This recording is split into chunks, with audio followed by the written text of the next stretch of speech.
Yeah, great question too. This is great. So there are everything that we eat stimulates a certain amount of insulin response by the body, except pure fat. If you eat pure, which nobody eats pure fat. So if you sit down and fruit a bowl of pure fat, then you're not going to get an insulin response.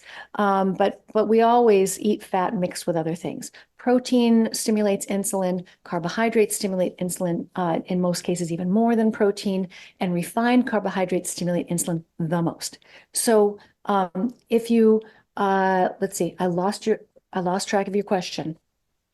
Oh, I was just asking if it's for some, you said some of your patients it could take several days to go into ketosis. Would that mean literally not eating or Oh, just eating right. no Yes. carbs? So what you need to do to get into ketosis is you need to bring your insulin levels down to the fat burning point. And it's only when you get your insulin levels down to that fat burning point that that fat burning will turn on. And when you're burning fat vigorously enough, then you'll start producing ketones.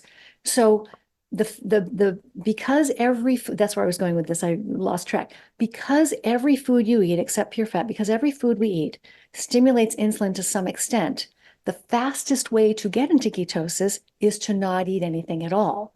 It drops insulin like a stone. It's not always the safest or most comfortable thing to do.